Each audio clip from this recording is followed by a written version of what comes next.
All right, welcome to Hoops Tonight, presented by FanDuel here at The Volume. Happy Wednesday, everybody. Halfway through the week. I hope all of you are having a productive and successful week so far. I was so incredibly wrong on the 2 Game 7s in the last round as I backed off of my Celtics pick after 6 games of clinging to, well, 5 games of clinging to it. And then I was so wrong about the Suns, but I've gotten the first 2 games of these 2 series is dead right. As is always the case when you're trying to make these predictions, you're going to be right sometimes, you're going to be wrong sometimes. Super interesting game tonight, though, on a bunch of different levels. We're going to get into all of it. And then at the end, we're going to bring Carson on. We're going to talk more Warriors in the weeds. We're also going to get into, I watched a ton of film on Celtics Heat tonight, this morning. I'm going to get into the stuff that I learned from that as well. So stick around for the end. A couple of quick notes. Make sure that you guys like this video and subscribe to the Volumes YouTube channel so you don't miss any more of our content. Make sure you follow me on Twitter at _JasonLT. I have a video that I'm working on right now that's not quite finished, but that should be out tomorrow morning. That's going to go over some specifics of adjustments that the Celtics and the Heat can make in their series. It's a great place to see the video content that I do. So follow me on Twitter at _JasonLT. All right. So I'm from Tucson, Arizona, which is just down the street from Phoenix. And so I've had quite a few friends and family that were bummed that the Phoenix Suns lost. I personally was excited. For starters, I have no emotional attachment to the Suns. I think the Suns have done a horrible job of trying to expand their reach down to Tucson, even though it's right down the street and it's a metro area of over 1 million people. Feels kind of like a missed opportunity, but I was excited that Phoenix lost. I thought they were kind of an arrogant type of team, but most importantly, the Dallas Mavericks, I think, are a much more interesting matchup in this setting. And specifically, this matchup between Golden State and Dallas, I find to be very interesting because both of these teams are so remarkably different, not just from each other, but from everyone else around the league. Dallas is the quintessential modern basketball team. They do not care about traditional centers, traditional coverages. They don't care about traditional offensive sets and high motion, high ball movement, all of the things that just about every basketball coach since the dawn of this sport has leaned heavily on. What Dallas has done is created a play style and a roster that is specifically designed to succeed in this environment. Last time we saw a team that did something similar to this was the 2018 Rockets.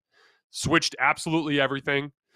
Everybody on the floor was a switchable defensive player that can knock down threes. And then they had base core spacing concepts, right? Shooter in each corner, shooter on the wing, 5 out, or if they'd have a guy in the dunker spot, right? And so Dallas has followed that same concept where it's all just mismatch hunting, pick on the weakest defender on the other team, alternate ball handling responsibilities between one supernova that's a star and then a handful of other guys that are capable of spelling the star for stretches, right? They're the quintessential modern basketball team. As forward thinking as you could possibly imagine.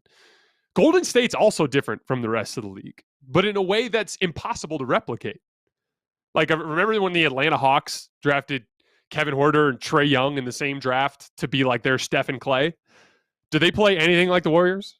Not even remotely close. As a matter of fact, they play more like the Mavericks than they do like the Warriors.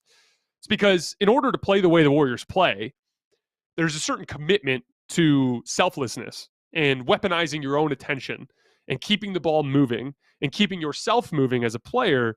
That's really difficult to replicate because there's just not that many players who do it. I think the closest thing as a guard to replicating what Steph has done in this era is Dame Lillard. And Dame Lillard doesn't do anything nearly resembling what Steph does off the ball or weaponizing attention, staying moving, creating baskets outside of that static isolation environment, right? And so what's super fascinating to me about the series is you have this, incredible kind of like anomaly in basketball in the Golden State Warriors versus arguably the most forward-thinking modern basketball team. Both very different from the rest of the league, both very different from each other, and I expect it to be an incredibly interesting series as a result. I expected Golden State to win tonight. Was fortunate enough to make a little bit of money on FanDuel in the process. That 5.5 line was very safe, as it turned out. Actually wouldn't even be surprised if Golden State jumped up 2-0 in the series, but I do think that Dallas demonstrated some stuff tonight that kind of backed up some of the reasons why I was confident in them and having a chance to win this series. To be clear up front, like, I was super confident in Boston. Like, I think Boston's going to beat Miami, and I feel very confident in that. I'll be shocked if Miami wins. These two teams I find to be very close. I lean Dallas. I picked Dallas, but I won't be the least bit surprised if Golden State wins. And that's going to be the interesting thing to track as we get further into the series. I want to start with Golden State's offensive process because I find it to be very interesting. I remember when Steph got into the league and he really started to ascend in 2015, right? There was this buzzword that started getting thrown around by Warriors fans, gravity. You guys may or may not remember that. Warriors fans, I'm certain that you have. And the gist of it was this idea that Steph attracts lots of defensive attention and it creates opportunities for other people. And at first, I had a hard time reconciling with that because I wanted to be like, all of the stars in the league dictate multiple defenders. And they do. You know, LeBron and Giannis and KD and all these guys, all of the bigger, swing forward superstar type of players are all great at applying rim pressure. And when you apply good rim pressure as a dominant athlete, you're going to collapse the defense. But there's a huge difference between the way that those players dictate defensive attention and the way that Steph dictates defensive attention. So the way that I like to refer to it, because a guy like LeBron or a guy like Giannis or a guy like KD also have gravity. What makes what Steph does so interesting, not just Steph either, it's Steph and Clay and Jordan Poole, but they have what I call reverse gravity. What's so unique about what they do is they drag defensive players away from the basket. And as a result of that, it opens up a boatload of opportunities at the rim that don't even resemble rim opportunities for any other team. The vast majority of rim opportunities that other teams get are finishing in traffic or drawing the big man under the basket and dropping it off to someone in the dunker spot. Or maybe if you get like 2 or 3 closeout attacks, you might get somebody who gets a free run to the rim. Golden State, it's like wide open dunks and wide open layups because the paint is vacated, because the defensive attention that Steph draws is away from the basket. And it's always been super unique to me to see the way that manifests. It always manifests in a bunch of assists because typically it's a bang-bang play out of a 3-on-2 or out of a 4-on-3 that leads to that. How many times tonight did you see Steph come off of a trap and drop it to Draymond and Draymond roll down the rim, pull in a help defender from the wing and a kick out to an Andrew Wiggins 3? It's the anatomy of the Golden State offense, right? Well, it manifested in a dominating paint performance. It's the funniest thing about the Warriors. They've become popularized as the team that is like the three-point revolution, right? But they're really not a high-volume three-point shooting team anymore, not even remotely close to what they were. I mean, they are a high-volume three-point team relative to old NBA teams, but compared to the rest of the league, there are a lot of teams that take more threes. Dallas was getting them up tonight, not making them either. But what Golden State does is they weaponize their three-point shooting better than anybody to create advantages elsewhere on the floor. Dallas did a really nice job scoring in the paint when the game was over. But at one point, Golden State had a 42-20 advantage in paint points. And that's 1,000% driven by that reverse gravity. Golden State was 17 for 21 from two-point range in the first half. Think about how insane that is. Compare that to Boston, who at one point was like 10 for 38 from 2 in a game, in like game 1 of that series against the Bucks. For the vast majority of teams going against great NBA defenses in the playoffs, it's really difficult to score in the paint, and it's really difficult to score at the rim. And this Golden State team has no trouble in that department because of their ability to weaponize their three-point shooting. And I was really, really impressed that everyone played well on Golden State offensively. I thought Jordan Poole was great. Klay Thompson missed some shots, but Klay Thompson kind of is what he is at this point. I feel like Jordan Poole and Steph are the more of the offensive fulcrum at this point. Andrew Wiggins, he kind of reminds me of Spencer Dinwiddie in the set. They're very different players. But in terms of their reliability, Golden State fans will tell you that, 3 out of 4 nights, he's kind of a vagabond or unreliable on the offensive end, but then he has that big game where he's confident and he's knocking these shots down. I thought he was excellent tonight. Steph and Jordan Poole both did a really nice job of putting pressure, especially in transition, just getting up the floor and creating shots. The Golden State offense was humming, and Dallas did not do nearly a good enough job on that front. We will talk about that in a few minutes. But I did want to start to move on. Before we go into anything with Dallas, I want to talk about Golden State on defense.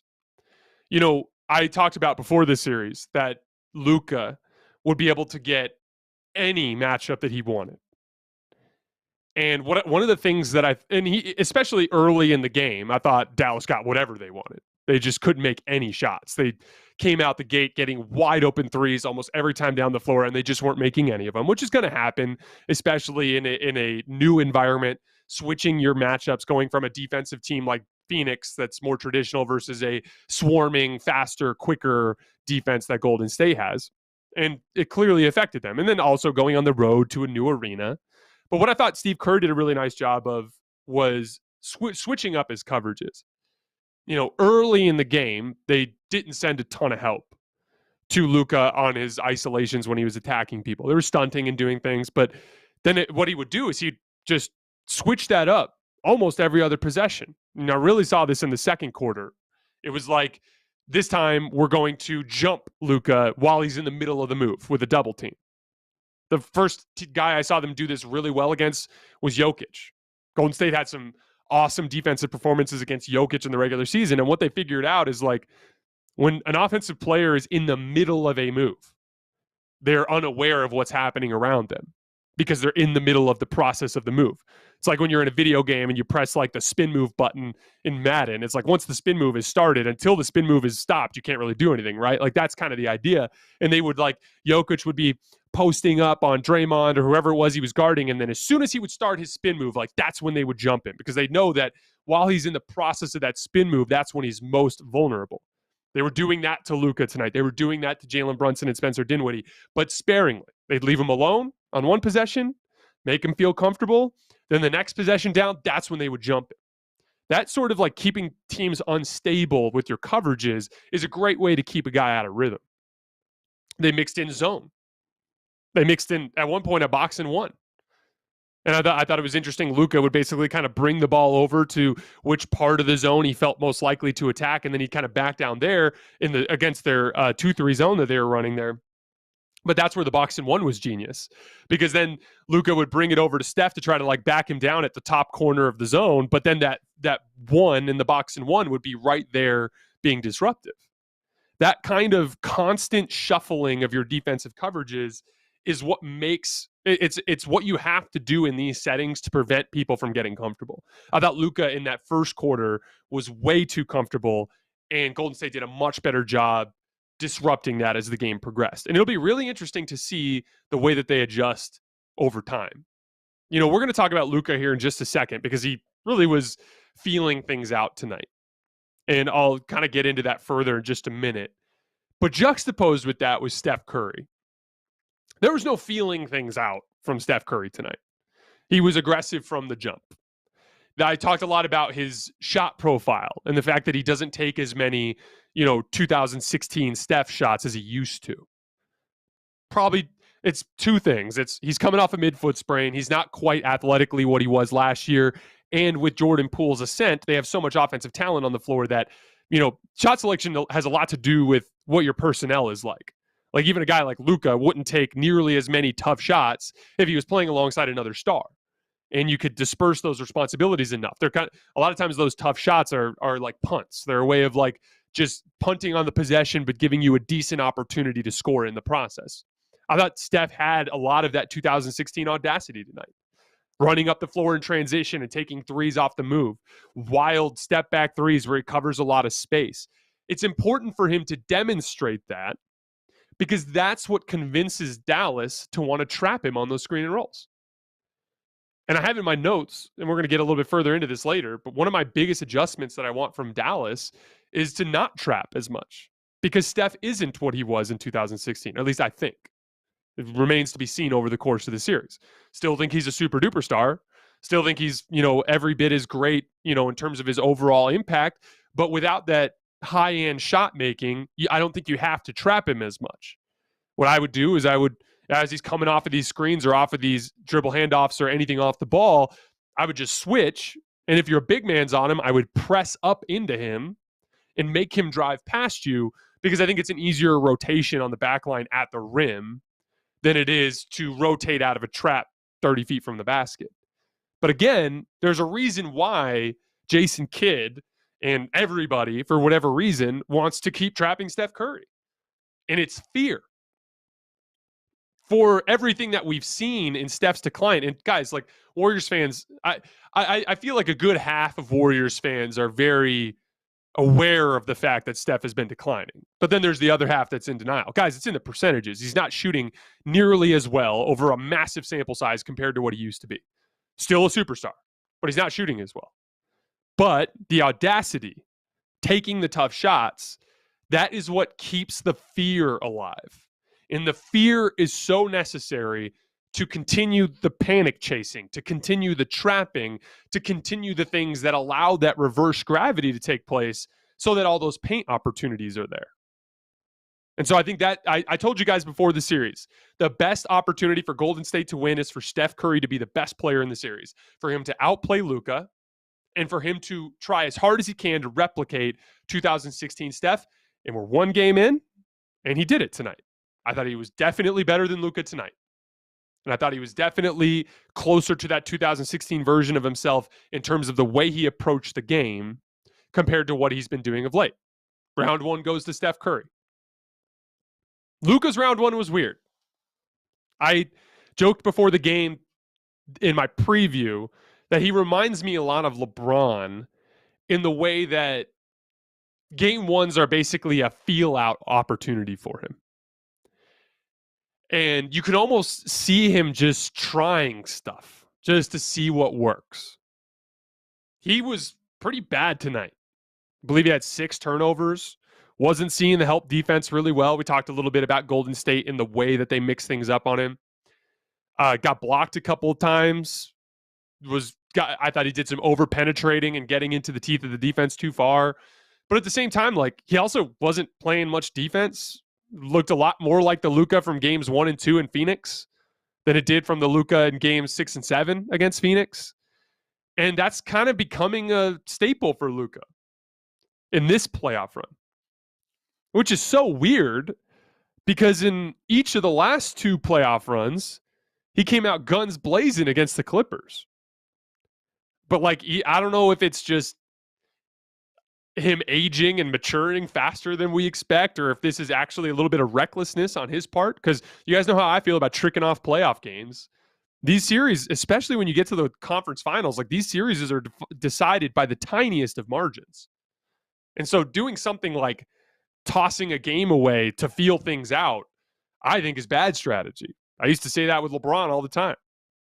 I thought they tricked off game 1 against Phoenix last year, feeling things out, as Anthony Davis got outplayed by DeAndre Ayton, and like, that's what Luka did tonight.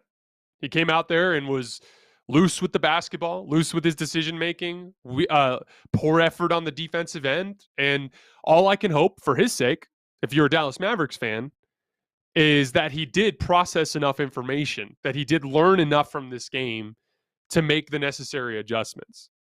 But for what it's worth, in that first quarter, before Golden State really started swarming, Dallas was getting really good shots. And so it's going to be important for Dallas to, and Luka in particular, to understand what Golden State did to him as the game progressed with the mixing up coverages, with the swarming, and make the necessary adjustments. But if there's one player right now, I've said before that I think Luka is in that conversation with Jokic and Steph and LeBron as the best offensive engines in all of basketball. I'd actually would probably lean Luka number 1. I expect him to figure that stuff out over the course of this series. All right, we're going to bring my guy Carson on, and we are going to get a little bit further into the details of the series. How's it going, Carson? Fantastic, Jason. How are you? I can't complain, man. Now, that's just what I love to hear.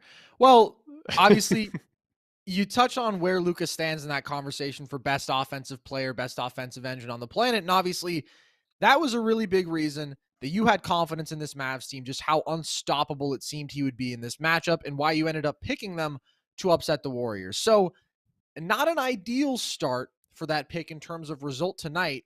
On a scale of 1 to 10, how concerned are you about your pick for the Mavs to win this series over the Dubs? 0. I'm Wow. first of all in general, I'm never going to overreact to a game one. Mm-hmm. I was very confident Golden State would win tonight, even though I leaned towards Dallas in the series. The only reason I said a 4 last night with Boston was because of the Al Horford thing. Like, Al Horford is so important to so many things that Boston does on the court that him being out is a huge problem. And I heard some reporting today that he might miss game 3 too.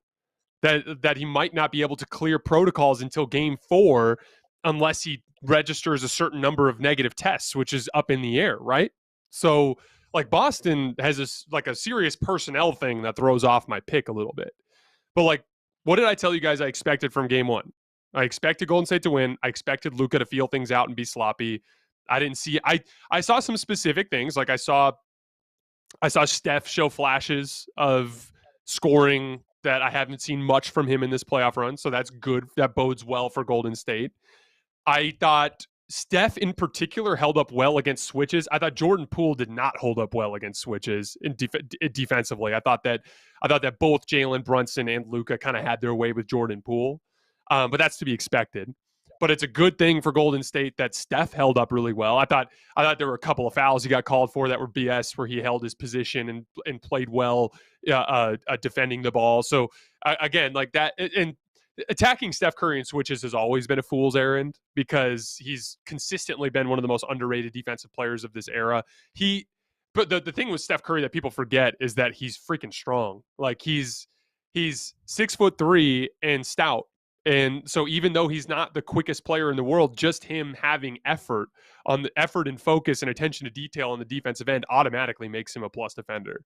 But yeah, like, there are positive things for Golden State, but I also loved Dallas's shot quality. Carson, did you think that Dallas was able to get quality shots tonight? Yeah, I thought for a lot of the night they were. And I also think that I completely agree with you on the point in terms of Luka having that feeling out process. And it never really feels like he's in a spot where he's not getting the looks that he wants. And, there are some shots with him that are closer to toss-up propositions with the difficult shot making, but it always feels like he's in control when he wants to be. And obviously, it's a really poor shooting night from Dallas. They go 11 of 48 from deep. It's not like the Warriors had a phenomenal shooting night on the other end, but still you expect that to level out, and that is so important to what Dallas does offensively. So I think I'm with you in terms of A, never overreacting to a game one, and B, not thinking that if you play this game 10 times, Dallas is scoring more than 87 points in most of them just as a matter of shot-making variance. Like, I think this was definitely on the very low end of outcomes there. But is there one thing that you look at that you think you expect to change the most going forwards, to be the most different from this game as compared to the rest of the series, just in terms of your confidence with that outcome? Dallas's defense. I think, and there are some very clear differences between the way that Golden State plays offensively and any of the teams that Dallas has played. I mean, we just talked about this to open the show. Golden State's style is so incredibly unique that, it's going to take an adjustment. A couple of specific details. So Phoenix, for instance, runs a hyper traditional offense. They are pick and roll heavy. They have a traditional big. They have a playmaking guard that looks to pass before he looks to score. Even their two guard that they have playing, like, literally mirrors his game after Kobe Bryant. So, like, they're a very vintage style of offense. Golden State and everything that they do with, Golden State spaces the floor and makes Dallas cover ground defensively in a way that none of the teams they've played so far has made them defend. In addition to that, Golden State is amazing with off-ball action. And I'm not just talking about Draymond at the top of the key, looking for Steph coming off his screen. It's more complicated than that. They'll have, like for instance, if Steph is in the corner and they're doing a dribble handoff with Draymond with Steph coming off, and even if there's two players involved, like Poole and Steph they'll have like Wiggins and Clay on the other side of the floor, like set a pin down or a back screen for each other. And when they do that, the defenders that Dallas has that are supposed to be in help side will be navigating that little two-man game between Clay and Andrew on the other side of the floor.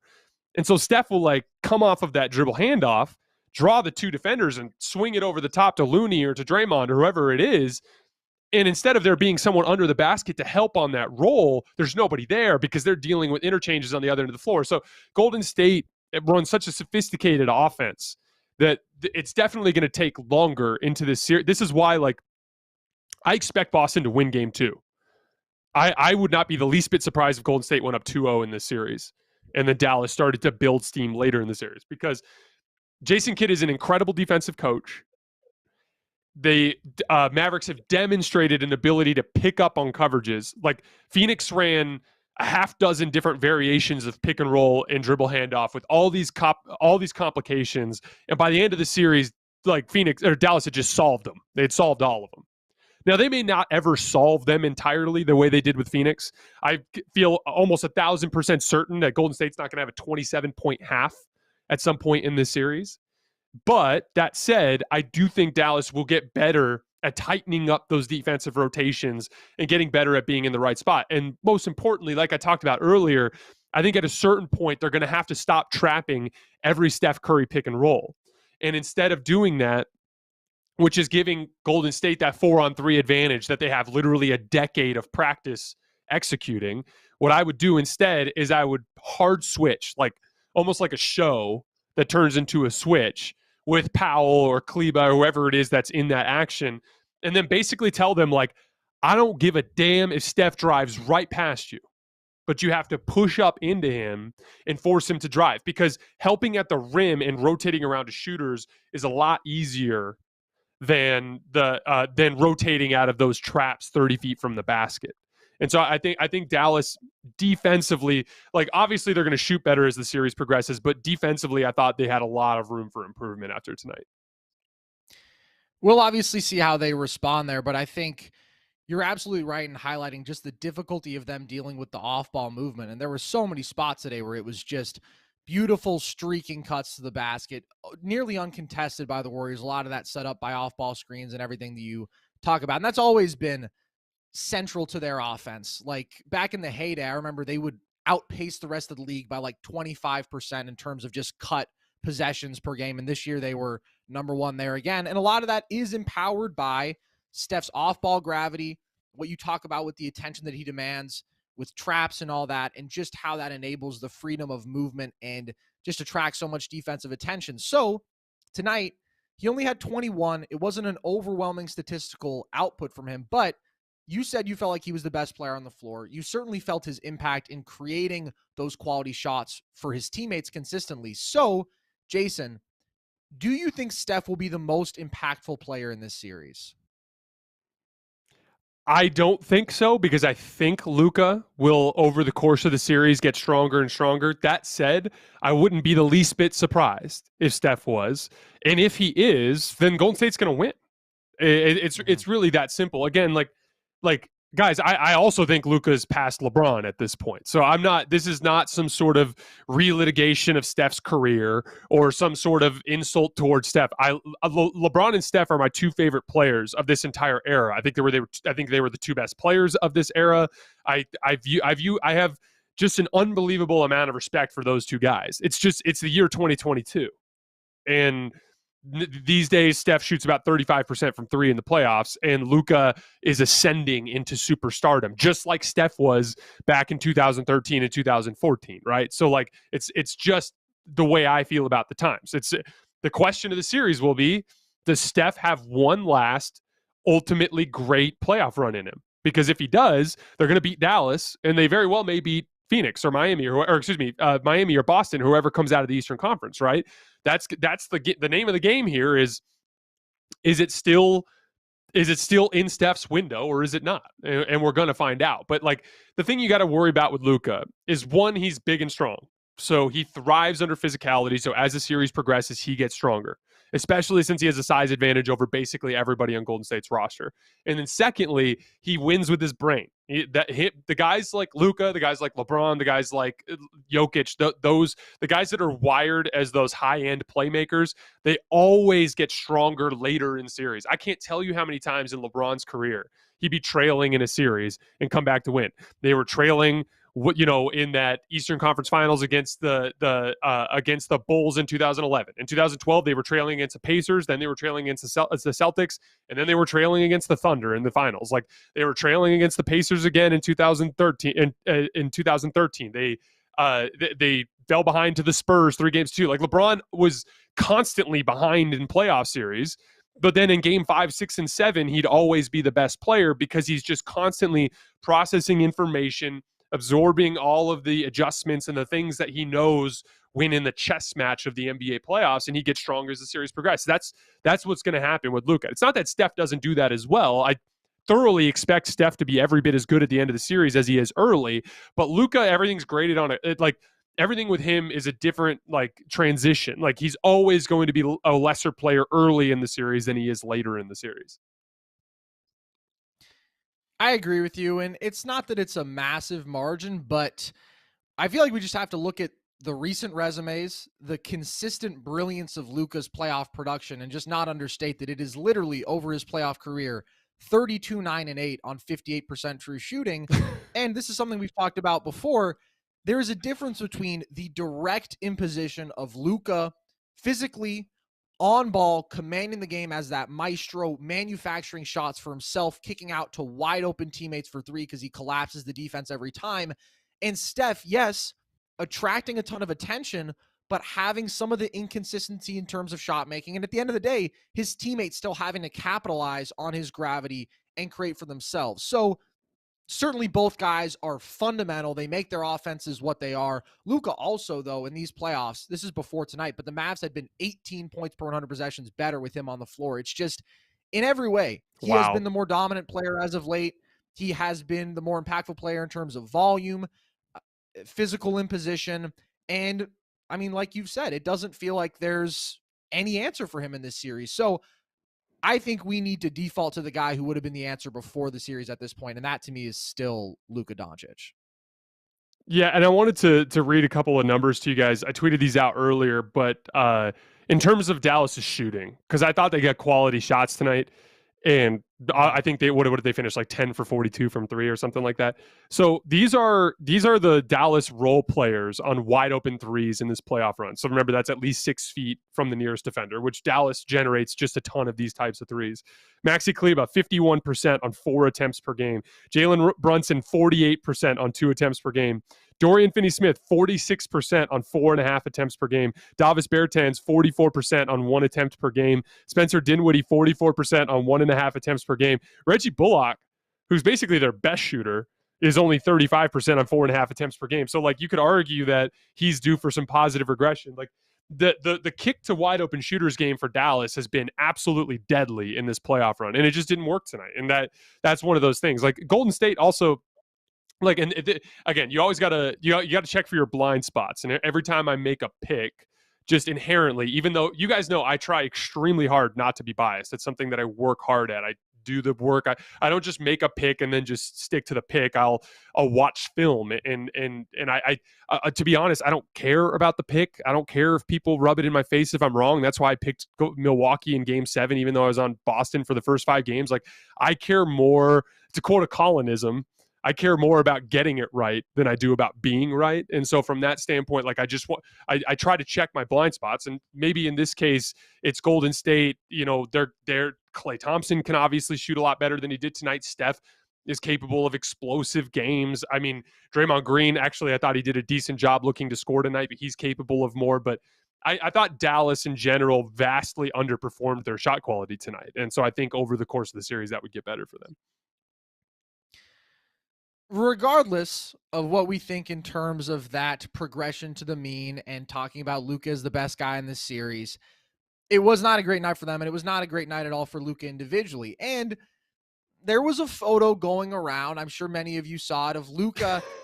It kind of surfaced this morning, but I think we can assume it was last night, out with Boban on the town in the Bay, sipping on a beer. So should he have not done that? Should he have not gone out for that brew last night, Jason? What do you think, given the result? I think Luka having a beer before the game, even okay. So I think it determined. Somebody found out through a Golden State Reddit page that it was from yesterday. Of But course. even if it was the morning of, that would be the most on brand thing from Luka ever, Yes. or like what was it, Luka Doncic this offseason? But like Mhm. the thing with Luka is we've talked about this before. Like the dude doesn't operate under normal, professional athlete like standards. Like I was literally thinking during the game tonight as I was watching, I'm like, there are these lineups on the floor, and it's like there are 9 basketball players on the floor that are all in peak physical condition. Like arguably the most doughy player on the floor, not named Luka, is Draymond Green, and he's not doughy. Like he's just big. You know what I mean? And like Luka's just he looks like a fish out of water in a lot of cases, in the sense that like he's just sticking out like crazy on the floor as this one guy that doesn't look like he's in the same physical condition. I mean, it's really this simple, guys. Like a 16-ounce beer that, like, let's pretend it's a Coors Light, something light, right? Like it's still at 16 ounces, that's still like 150 calories, right? Or like 140 calories. Like you have 2 of those at dinner, that's a hefty amount of calories that you're taking in, right? So like my thing is like I don't think there's anything wrong with consuming alcohol in the day before game. All the pros are like drinking wine and stuff like that. But man, when you start putting down a few beers, like I feel like that just makes it hard to keep the pounds off. I have a lot of thoughts here. I think you touched on some very good stuff. It's incredibly on brand. And if I were to go with the most on brand things an NBA player could do, it would probably be Zion doing a Mountain Dew commercial, LeBron posting a picture of a book that he is on page 1 through 20 of, and Luka downing some brews publicly before one of the biggest games of his NBA career. I love it. It's his thing. And also, by the way, he's a Slav and he's out there with another Slav. And I come from Yugoslav blood, Jason. My dad or my grandpa Oh, really? grew up in Yugoslavia. Yes, he's Croatian. My middle name is Velimir, and those guys aren't going to lay off the bruise. Really, it's a miracle that he wasn't hammered off Slivovitz, I think. So I'm all for it. And one more thing, Luka is a legend manufacturer. He has the personality, the confidence, the swag. We all saw the clip of him after game 5 now where he says everybody, acting tough when they're up. He was laughing at the Suns throughout game 7. He lives for the legendary moment. And so how amazing would it have been if that image surfaced and then he dropped 50? Like that would be a hilarious story that you hear about him for decades. So I love it in every way. You will hear no Luka drinking beer publicly criticism from me. I think it's great. Luka and Steph are 2 of the biggest psychopaths in the entire NBA.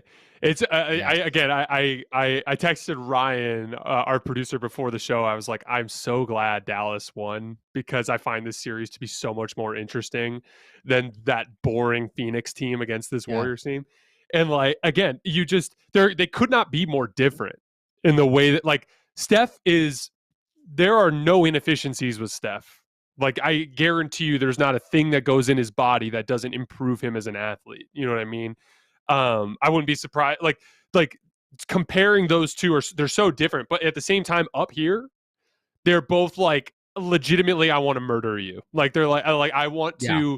I want to embarrass you and trounce you and step on your name and make you go home and feel like you don't belong in this league. And that dynamic, I think you're going to have moments from both of them in the series where it looked like on an early missed free throw from Steph that Luka said something to him, and then Steph looked back with kind of an intense look and said something back. I couldn't tell exactly what he said, but I wouldn't be surprised if they got into it a little bit as the series progressed, because their personalities do clash on a lot of levels. But all I can say is, as a basketball fan, I am so stoked for this series, and I hope Luka drags it out, and I hope it's a 6 or 7 gamer, because I can't get enough of this matchup. I'm 100% with you. The contrast in era in terms of the superstars, obviously the rising young guy and the possibly descending all-time legend, and style as far as the team's personality, all of it I think is so much fun. And I hope that this is a long and very exciting series, and I think that it should be. Let's talk about the other series for a second, because obviously we're one game deep into both conference finals now. We have game 2 of the Eastern Conference Finals tomorrow. Celtics went down in game 1. Jason, what do you think is the biggest adjustment that they can make going forward in this series? So there were two, but I'll focus on one here really quick because I'll save the other one as a Miami thing because I think it relates to Miami as well. So I have a video that I'm going to be coming out with probably tomorrow morning because I cut a ton of plays together. Boston, and again, we've talked about this, teams don't want to switch early in this series. A couple of reasons. They want to avoid having small guards jockeying for rebound position with giant players all night long because it's fatiguing, right? The other thing, too, is you want to keep your rim protection as close to the rim as possible for rotation. So, like, if Robert Williams, for instance, on a simple dribble handoff ends up getting switched onto Gabe Vincent, and Gabe Vincent just dribbles over to the other wing and then swings it over to Jimmy Butler, and then Jimmy Butler drives to the basket. Now Robert Williams is stuck on a shooter on the other side of the floor and he can't help at the rim. So there are like little dynamics like that that are why teams don't want to switch. But at the end of the day, like, you can still help off of another player to help on a Jimmy Butler drive. And most importantly, you're forcing Jimmy Butler at that point to score over defenders at least. There is a clear line. It went about 8 minutes into the first quarter where Boston chasing over the top of all those dribble handoffs was working, like disruptive working. And it's a combination of fatigue from Game 7 and some of the stuff from just how difficult it is to chase over the top of screens. But right around that 8-minute mark, like Tyler Herro actually checked in a few minutes prior, but Tyler Herro got going. And he got going with the fact that all of a sudden, Derek White, the same guy who was doing an amazing job fighting over those dribble handoffs for the first half of the first quarter, he just suddenly started getting caught on the screens. And there is a clear delineation in shot quality between what Miami got when Boston was switching versus when Boston was in their drop. And they're eventually they just simply have to eventually start switching these handoffs. Because at the end of the day, Miami's biggest weakness is shot creation outside of Jimmy Butler. You, as the Celtics, have like 4 dudes who can create their own shot, right? Like Marcus Smart can, Jaylen Brown can, Jason Tatum can. Like even Peyton Pritchard is like, he's just as capable of creating his own shot as like a Gabe Vincent, right? Like, so at the end of the day, play to your strengths. If you get into that contest with them, you can force them to become an isolation team. And like, wait till you see this video, guys. And again, if you got to follow me on Twitter at _JasonLT. I'll be releasing it tomorrow. I have dozens of examples all lined up that demonstrate exactly what I'm talking about. Miami got great shots against Boston's drop. And they're just going to eventually, and this is a team, now some of it's personnel, because obviously without Horford out there and Marcus Smart out there, it's easier to switch. But the reality is they were doing it still with they were still doing it with Grant Williams and Robert Williams in the backcourt in those actions. And those guys could very well still be playing a lot when Al Horford and Marcus Smart come back. So some of it is just strategy type stuff. And one of the things that they did, and this is, I only saw it once in the game, but they have to do it more frequently. But there was a play where Tyler Herro is working on the right wing and he brings the ball up the floor and he calls for Robert Williams' man to come set a screen. And he did that deliberately. And it was Bam, by the way. He did that deliberately because he knows Robert Williams is going to drop. So he knows if Bam comes up and sets a good screen on Derek White, I'm going to get a wide open shot. Well, on that play in the corner was Jason Tatum guarding someone else for the Heat. I can't remember who it was. And Robert Williams, when they called for the screen, Robert Williams looked at Tatum and pointed and said, "You go." And so literally Tatum ran up with Bam and Robert Williams just ran over to get Tatum's man, and Tatum jumped the handoff or jumped the screen. And so instead of Tyler Herro coming off of that screen and being freed up and having space to operate, he came off that screen and Tatum was on him. And immediately Herro had to pick up his dribble and Tatum knocked it free and ran down the other end and had a layup. And so here's the thing. If you're obsessed with keeping Robert Williams at the basket for the fear of at the expense of any switching, then you need a pre-switch and you need to send Tatum up there or Brown up there or whoever it is. But those are those little details. Boston, this is a Miami team that struggles to create shots. If you let them operate with an advantage, and we did a whole thing on this last night. Miami is an advantage offense. Everything they do is predicated on getting lesser offensive players with separation from a defender so that they have opportunity to succeed even though they are lesser offensive players. And so at a certain point, you are playing into Miami's advantage every possession that you drop. Now, they went switching late in the game, and when they did, what happened? Jimmy Butler relentlessly attacked Peyton Pritchard every single time down the floor. They would run action with Gabe Vincent, either a dribble handoff or a high ball screen, and it was like Tatum on Jimmy Butler and Peyton Pritchard on Gabe Vincent, and they would get those switches, and then Jimmy Butler would score on Peyton Pritchard, and he had some baskets. But there were some tough ones in there. He took a spinning fadeaway that Peyton Pritchard defended perfectly. He just knocked it down. And what I'm saying is I'd rather have them make that than them get the easy shots against your drop. And most importantly, Peyton Pritchard won't even be out there as the series progresses, especially in game 2. In game 2, it won't be Peyton Pritchard.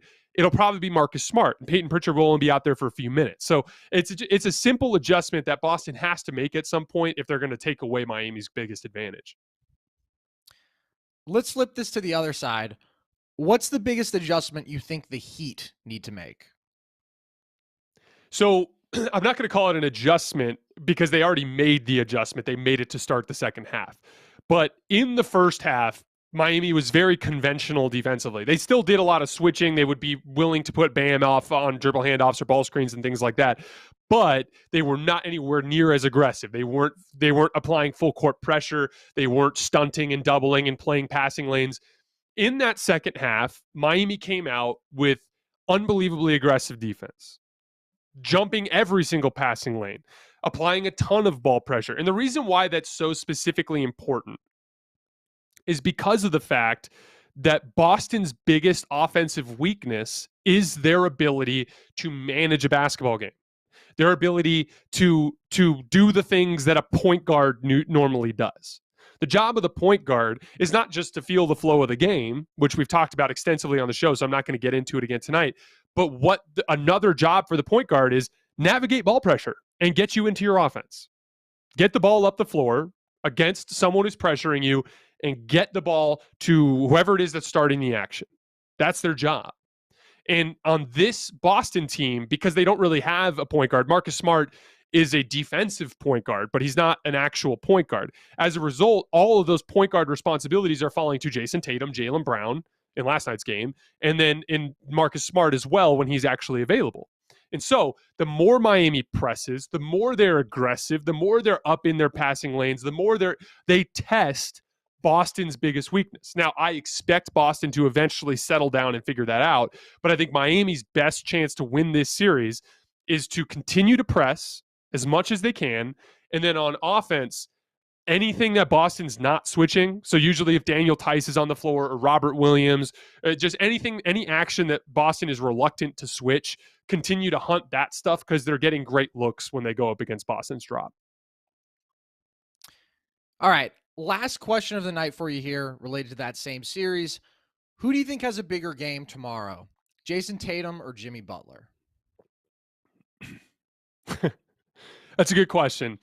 Statistically, it could be a number of different things.